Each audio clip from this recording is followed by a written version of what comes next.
रजनीकांत सार्थ में आप सभी का बहुत बहुत स्वागत है। देश की राजनीति की बात हो या बिहार की राजनीति में, एक ऐसा व्यक्तित्व, एक ऐसा नाम जिसके नाम को सुनकर जिले के लोग हमेशा गौरवान्वित महसूस करते रहे हैं, और नाम है सिद्धेश्वर बाबू का। एक ऐसी शख्सियत जिसकी पहचान की कोई मोहताजगी नहीं है, चाहे वो बिहार की बात हो या दिल्ली की। हर कोई सिद्धेश्वर बाबू को काफी ही सम्मानजनक दृष्टि से देखता रहा है, और यही कारण है कि हाल फिलहाल पटना में उनके मूर्ति का अनावरण मुख्यमंत्री नीतीश कुमार ने किया। बचपन से लेकर अब तक का जो उनका सफर है, इन तमाम चीजों पर आज रोशनी डाली जाएगी। नई पीढ़ी को यह बताने की कोशिश की जाएगी कि सिद्धेश्वर बाबू थे कौन, उनकी कृतियों को बताया जाएगा, और आजीवन कांग्रेस से समर्पित रहे सिद्धेश्वर बाबू की पूरी दास्तान है, पूरी लंबी कहानी है। इसी बिहार शरीफ के नालंदा कॉलेज से उन्होंने पढ़ाई की, राज्यपाल रहे हैं, केंद्रीय मंत्री रह चुके हैं, बिहार में मंत्री रहे हैं। सब कुछ रहा है, एक लंबा सफरनामा है, और इन तमाम चीजों पर आज रोशनी डालने के लिए हमारे साथ मौजूद हैं पूर्व जिला अध्यक्ष कांग्रेस के और अभी ऑल इंडिया कांग्रेस कमेटी के मेंबर हैं दिलीप कुमार जी। एक ऐसा नाम है जिनके बारे में जितना भी बोला जाए कम है। समाज सेवी हैं, नेता हैं, हर कुछ है, और सबसे पहले एक अच्छे व्यक्तित्व में एक अच्छे इंसान हैं। मॉल कल्चर की बात करिए, तमाम चीजों की, दिलीप जी का योगदान नालंदा में बहुत अच्छा रहा है। तो सबसे पहले सर आपका बहुत बहुत स्वागत है। और आज चूंकि एक बड़े व्यक्तित्व की हम बात कर रहे हैं, सिद्धेश्वर बाबू, जिनके नाम को सुनने के बाद हर नालंदा के लोगों को गर्व होता है कि हमारे नालंदा से एक ऐसे व्यक्तित्व ने जन्म लिया है, एक ऐसे विभूति ने जन्म लिया है जिसने पूरे देश से लेकर बिहार और तमाम चीजों पर एक और उस अमिट छाप के बारे में थोड़ा विस्तार से आप लोगों को बताएं, तो सभी दर्शकों को काफी खुशी होगी और लोग जानेंगे सिद्धेश्वर बाबू है। देखिए, स्वर्गीय प्रोफेसर सिद्धेश्वर बाबू नालंदा ही नहीं, बिहार नहीं, बल्कि पूरे हिंदुस्तान में किसी परिचय के मोहताज तो हैं नहीं। वो चाहे वो आज़ादी का आंदोलन हो, अंग्रेजों के समय ही उन्होंने शिक्षा ग्रहण किया, बल्कि ये कहिए कि आज़ादी के कुछ दिन के बाद ही वो नालंदा कॉलेज में व्याख्याता लेक्चरर के पद पर भी रहे, और करीब करीब 8 सालों तक वहां रहे। सबसे पहले तो ये समझ लीजिए कि सिद्धेश्वर बाबू हैं कौन। जी। सिद्धेश्वर बाबू का जन्म जो है हम लोग के यहाँ ही नालंदा, अभी तो नालंदा है, वर्तमान में उसमें पटना जिला था, या उसके पहले आजादी के पहले कुछ, और हम उतना तो पीछे नहीं बहुत कुछ जान सकते हैं, लेकिन हाँ, उनका जन्म बिंद में ही हुआ था और बिंद के वो रहने वाले थे। और जब आजादी का आंदोलन हो रहा था तो वो आजादी के आंदोलन में कूद गए थे। उन्होंने महात्मा गांधी जी के साथ सेवाग्राम में भी रह करके 2 साल समय बिताया। जिस समय आजादी का आंदोलन चल रहा था, 1942 के स्वतंत्रता संग्राम में वो कूदे, और छात्र संघ का नेतृत्व भी उस समय अपने जमाने में किए थे। और बहुत सारे उनके आजादी के पहले के भी वाकया हैं, किस्से हैं, जो मैं तो ये कहूँगा कि नालंदा और पटना में इस तरह के नेता, इस तरह के चरित्र वाले लोग शायद अब कहीं दिखते हो, हमको तो नहीं समझ में आता है।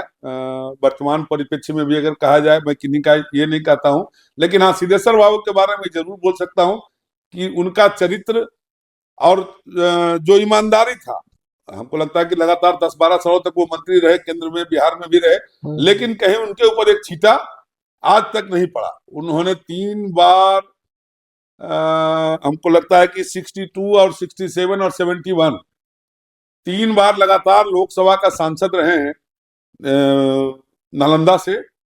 और हमको लगता है कि नालंदा जिला का बंटवारा भी उन्हीं के रीजन में, चूंकि हमको 72 में शायद हुआ है, तो उस समय भी वो वर्तमान यहाँ के सांसद और केंद्र में मंत्री थे। वो पहले भी, और उससे पहले आप जान लीजिए कि नालंदा जो कॉलेज है हम लोग का, 150 वर्षों पुराना कॉलेज है नालंदा कॉलेज में, वो 1953 से 61 तक उन्होंने यहाँ प्रोफेसर के रूप में काम किया। आज भी उनको लोग, भले ही वे स्वर्गीय हो गए हैं, लेकिन प्रोफेसर सिद्धेश्वर बाबू के नाम से ही, मंत्री भी रहे तो प्रोफेसर, छात्र भी रहे, बिल्कुल प्रोफेसर सिद्धेश्वर बाबू के नाम से ही उनको लोग, मंत्री रहने पर भी कोई मंत्री के नाम से संबोधन कम करता था, लोग जो है उनको प्रोफेसर सिद्धेश्वर बाबू के नाम से ही जानते थे। कहीं ना कहीं वो छात्रों के साथ मैंने उनका हर हमेशा जुड़ाव रहता था। साहित्य में भी सुना, बहुत बड़ा योगदान रहा। कई पत्रिकाओं में, नेशनल मैगजीन्स में उन्होंने अपना योगदान दिया। देखिए ऐसी सबसे चीजें तो सामने है। सबसे पहले ये जान लीजिए कि वो एक बहुत महान शिक्षाविद थे।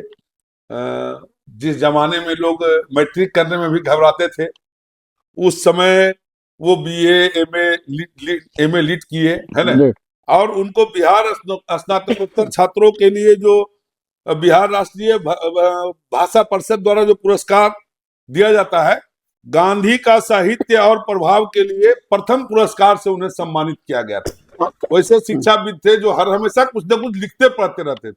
हम लोग तो बहुत बहुत नजदीक जब उनका जब देहांत हुआ, उससे कुछ दिन पहले भी हम लोग गए थे। और सबसे बड़ा गर्व का बात हम लोगों के लिए है, हम लोगों के लिए खुशी की बात है कि वो आजीवन कांग्रेसी रहे। वो आजीवन कांग्रेसी रहे और कांग्रेस के लिए सब दिन वो लगे रहे। कांग्रेस के लिए सब दिन जब मैंने जब समर्पित रहे। समर्पित ही नहीं रहे, सभी लोगों को से संपर्क में रहे। जब वो बेड पर भी आ गए तब भी हम लोग जाते थे तो कांग्रेस के प्रति उनकी।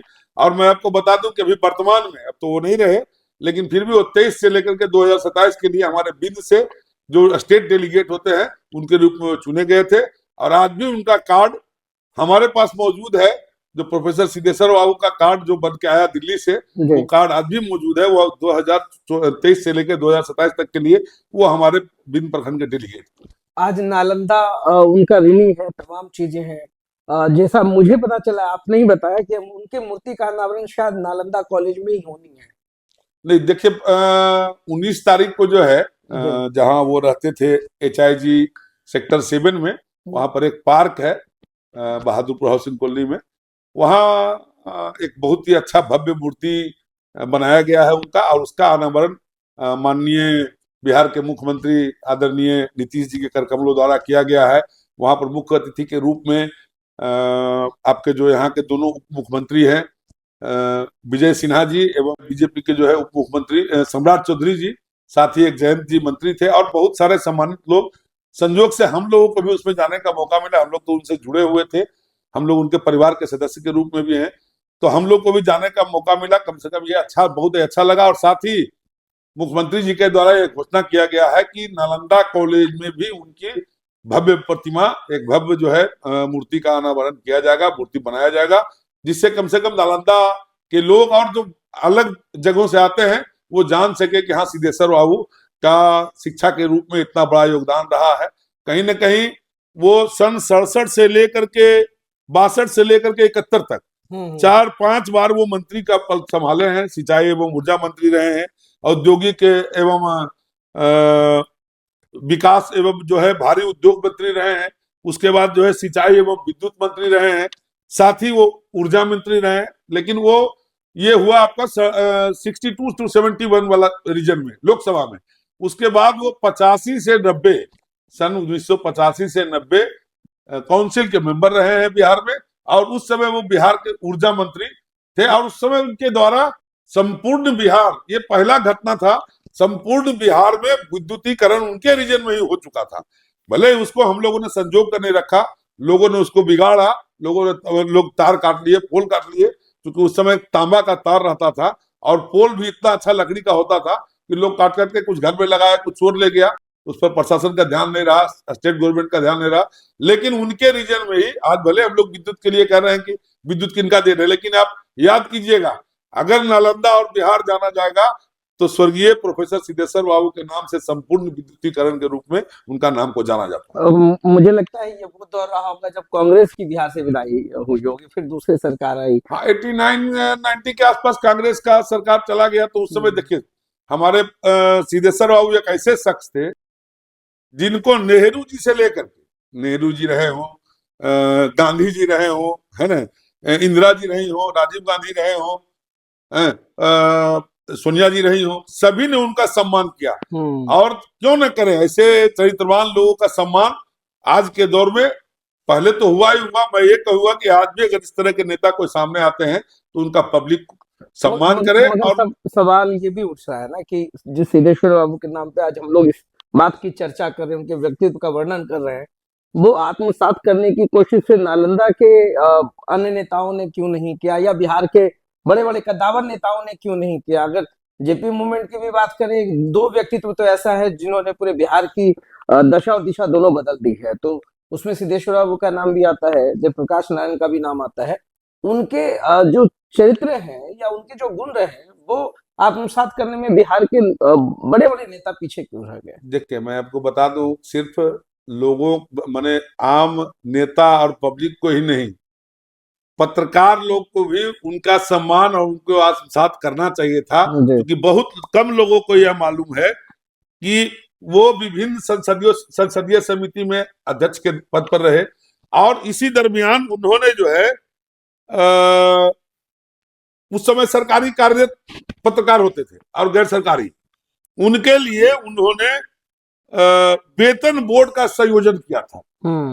ये बहुत बड़ी बात है, ये सब लोग नहीं जानते हैं। गैर सरकारी और सरकारी पत्रकारों के लिए उन्होंने वेतन बोर्ड का उस जमाने में ही समायोजन या संयोजन किया था। धर्म युग से भी जुड़े रहे, नवभारत हाँ, से भी जुड़े रहे। वो उस समय धर्म बड़े जो भी उनका योगदान रहा, बहुत सारे Navbharat times, national Herald, Hindustan में भी रहे हैं, वो धर्मयुग में भी रहे हैं, और भी बहुत सारी जो उस समय की जो सिस्टम था, जो भी था, बहुत सारा पत्र पत्रिका था, वो सभी में वो जुड़े रहे। कहीं ना कहीं वो शिक्षा जगत के बहुत ही माने होनहार उस समय भी। आवाज भी मैं कहना चाहता हूँ कि नालंदा वासियों को, बिहार वासियों को उनसे जरूर सीख लेनी चाहिए कि वो एक इतने बड़े केंद्रीय मंत्री, राज्य में कैबिनेट मंत्री रहने के बाद भी कहीं उन्होंने मंत्री, और उसके बाद एक और सम्मान उन्हें मिला, वो त्रिपुरा के राज्यपाल भी हुए। बिल्कुल। वो त्रिपुरा के राज्यपाल लगता है 95 से 2000 के बीच में रहे वो। तो कभी भी वो जब यहाँ आते थे, आप लोग हो सकता है देखे होंगे, हम लोग भी देखे, उस उम्र तो नहीं था हम लोग का, लेकिन हम लोग उनको देखा है कि वो जब गांव आते थे और बिहार शरीफ आते थे तो कोई राज्यपाल के भेष में उनका रहना आना जाना नहीं होता था। बहुत ही हाँ, कोई लाम पब्लिक की काम तरह। नहीं होता था, वो बहुत ही आम पब्लिक की तरह, आम नागरिक की तरह सबसे मिलते थे, समाज में जाते थे। और एक बहुत बड़ा चीज जो है, उनके ऊपर जाति और धर्म का कोई मुहर नहीं लगा। कभी भी कोई उनके यहाँ अगर जात के नाम से जाता था तो बोलते थे नहीं, जात पे का नाम लेके आएगा तो तुमको नहीं आने देंगे। ये बहुत बड़ी बात थी। और उस जमाने में आप सोच लीजिए कि जिस समय हम लोग का जन्म भी नहीं हुआ था, जन्म क्या, जन्म तो बहुत बाद हुआ है, जब वो व्याख्याता रहे, प्रोफेसर रहे, वो 53 से 61 की बात है। और 61 के बाद वो सांसद, जब अंतिम समय तक भी हम लोग का जन्म नहीं हुआ था, लेकिन फिर भी उनकी कीर्ति आज दिखती है। हम लोग देखते हैं, गांव भी जाते हैं, उनका बिंद भी हम लोग का जाना आना होता है। कहीं ना कहीं ये चीज हम लोग वहां जाते हैं तो वहां के लोग भी उनका नाम श्रद्धा पूर्वक लेते हैं। आजकल बहुत कम नेता ऐसे हैं, आज तो नेता ऐसे हो गए हैं कि घर के बगल वाला उनको गाली देना शुरू कर देता है कि हमारे ही तरफ एक ईटा कब्जा कर रहा है। सिद्धेश्वर बाबू में जो गुण था, उससे सभी नेताओं को, आम पब्लिक को, बिल्कुल आप लोगों को भी, आप लोग के लिए बहुत काम किए हो, पत्रकारों के लिए उन्होंने बहुत काम किया है। तो ये बात पत्रकार बंधु भी जान ले, आप ही के माध्यम से, जो जो हमारे पास पहुंचे हम उनको बता रहे हैं, तो आपके माध्यम, सार्थ के माध्यम से कम पत्रकार लोग भी जान ले कि सिद्धेश्वर बाबू ने पत्रकारों के लिए भी लड़ाई लड़ के और उनका वेतनमान का संयोजन करवाया था। ये बहुत बड़ी बात, ये बहुत बड़ी बात है जी। तो ये आप सुन रहे थे, हम उस धरोहर की बात करें, उस विभूति की बात करें जिनका नाम सिद्धेश्वर बाबू। और वो लेखनी में भी उनका बहुत बड़ा योगदान रहा है, बहुत सारे किताबें लिखे हैं, छाया बदोत्तर काव्य हो गया, सत्याग्रह और कमायनी, हाँ, कमायनी जो उन्होंने लिखा था, विश्व काव्य पर लिखा था कमायनी, और सत्याग्रह और विज्ञान, है ना, ये हो गया। ये अभी जो हम लोग जो पढ़ रहे हैं, नई राष्ट्रीय शिक्षा नीति पर भी उन्होंने किताबें लिखी, और जो है न्यू इकोनॉमिक पॉलिसी पर भी उन्होंने किताब लिखी। ये सब चीज बहुत कम लोगों को जानकारी है। तो दैनिक विजन, बहुत तरह, हमको लगता है कि जब हम लोग उनके यहाँ जाते थे तो बैठ के कुछ न कुछ देखते थे, उनको पढ़ते रहते, तो हम लोग भी एक आध घंटा बैठ जाते थे।